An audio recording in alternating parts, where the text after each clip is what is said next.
the game was fairly much over once Wisconsin deferred.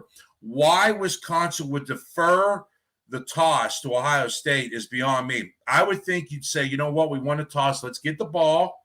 Let's try to run clock immediately. Let's try to impose our will a little bit. Now, granted, Wisconsin was missing 2 of their tackles tonight, which was a little bit surprising. So I was unaware of that until they said it. So you've got 2 new tackles out there. And again, you've got a massive offensive line. So why Wisconsin would want to defer there is beyond me. So Ohio State says, fine. You want to defer, we got no problem taking it. And Ohio State, in quick fashion as usual, 6 plays, 88 yards. Now, I got a little upset right out of the gate. I want to see Mitch Trainum return a kickoff here for Ohio State. They've talked about him at nauseum online about how well and how big he is and how exciting he is with the football. And what's he do? He drops the opening kickoff. So Ohio State ends up taking over on their own 12-yard line. But it doesn't matter. Unfazed whatsoever.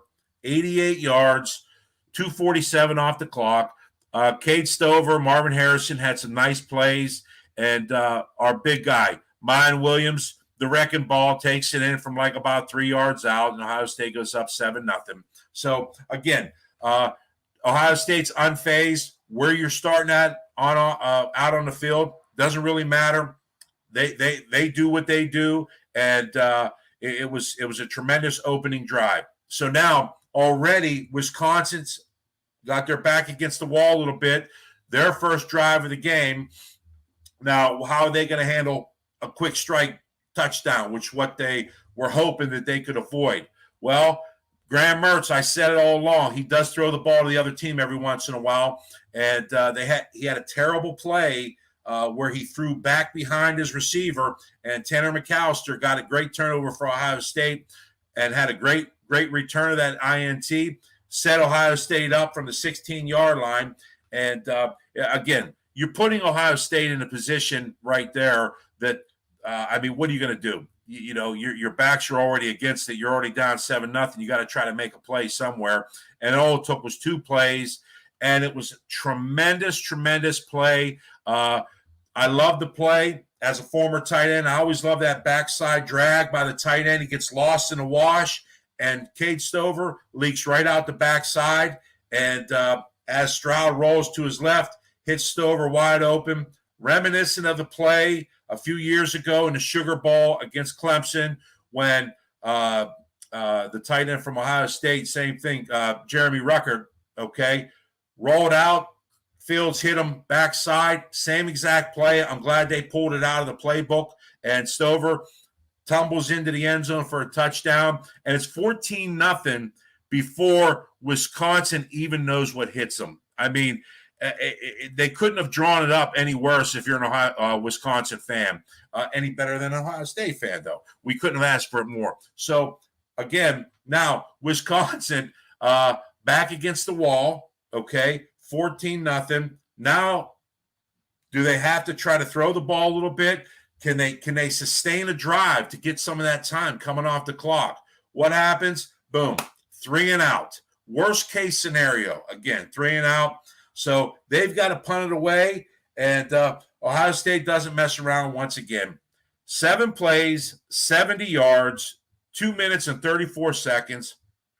Cade Stover with another touchdown, It was a great play fake, great bootleg action out. Stroud sold it fantastic. Looked like it was going to be a run on the bootleg, and then what's he do as the 2 defenders come in? Boom, drops it right off over the top to a wide-open Cade Stover in the end zone. Nobody around him, and again, 21-0.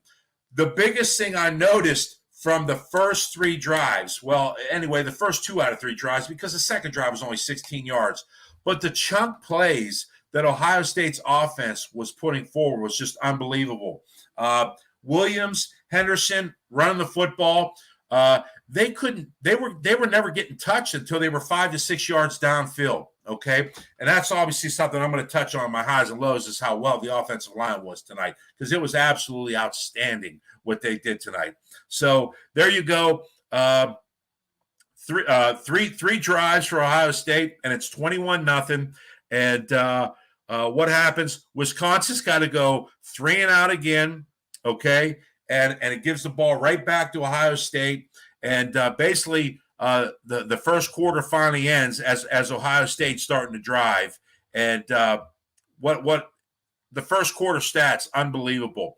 Ohio State goes 210 yards of offense in the first quarter, and to Wisconsin's 23 yards.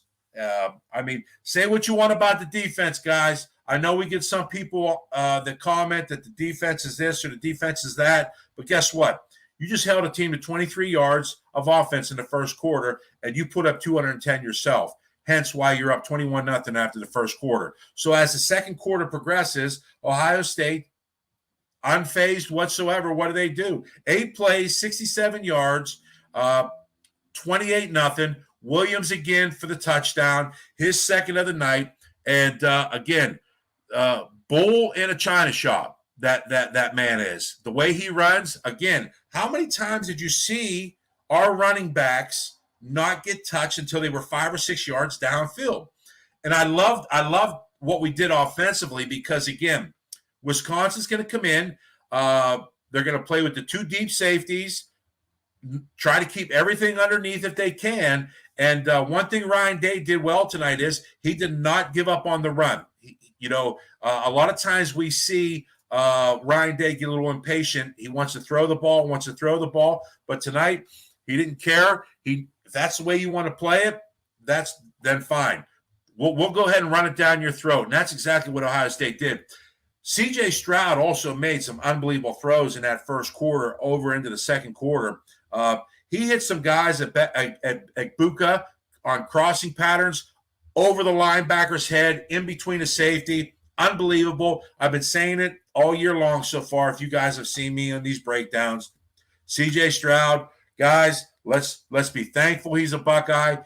It'll be a great year for him, but it's special to have this kid playing for Ohio State. There's no doubt about it. So Ohio State, for all intents and purposes, basically the game was over within the first quarter and about 4 minutes of the second quarter. It's 28-0. Wisconsin has no idea what hit them. They've had an interception, 2 3-and-outs on their 2 possessions, and absolutely just been manhandled up front. So finally, Wisconsin does get a little bit of momentum. Something that irritates me, I don't know how many times, but Ohio State kicks off, and what's he do? Our guy yanks it out of bounds. So it finally sets Wisconsin up with some decent field position. They go out on the 35-yard line. And one thing that irritated me tonight, I don't really criticize referees a whole lot, but so we start there. We let Wisconsin start on the 35-yard line. Then they get a phantom interference call that was 15 yards. I don't know where it was. Even the guys in the booth weren't sure where it was, but that was another 15-yard penalty. And Wisconsin was able to make some plays, and they go 10 plays, 72 yards. Mertz ends up going in for a score and makes it 28-7. So now, again, what do we always say? After you give up a score, how do you respond? And how does Ohio State respond? Now, they may have not got 7 out of it, but guess what? They responded. They went on a 13-play drive themselves, 68 yards. Again, I thought Ohio State probably could have went forward. It was a 4th and short, but you know what? It's a Big Ten opener. Ryan Day's like, you know what? We got a great field goal kicker. Let's go ahead and get the 3 points. And that's exactly what they did. Noah Ruggles, 25 yards, and it's 31-7. So Wisconsin goes 3 and out, gives it right back to Ohio State. And I was hoping that Ohio State would get the ball back to see what an under 2-minute offense might look like. And what happens? Okay, we know he's as perfect as he could be, but C.J. Stroud throws his first interception. All right, no big deal. Okay, the defense steps up. Okay, they make a good play, and the one thing though, what we didn't know about tonight was both our starting cornerbacks were out. No Denzel Burke, no Cam Brown, and so we had some freshmen out there, and what happens? There's a 4th down play, and of course Wisconsin's going to go for it. It's under 10 seconds left, and our cornerback, for some reason, all right, lets the guy go right by him, and Tanner McAllister makes a great play from his safety position to get over and basically break up a pass that would have been a touchdown just before the half for Wisconsin. So McAllister, fantastic play. It was nice to have him and Proctor back there tonight. Proctor and McAllister were both out for the Toledo game, as was Mike Hall Jr. So they did a great job back there tonight. McAllister, obviously, with that pass breakup just before the half, and it saved a touchdown, really. And what it gave Wisconsin some momentum going into halftime. I mean, you give up a play like that, hey, you got some momentum going into half. So the half ends 31-7, okay? I mean, I wouldn't have guessed it to be 31-7, but that's what it was.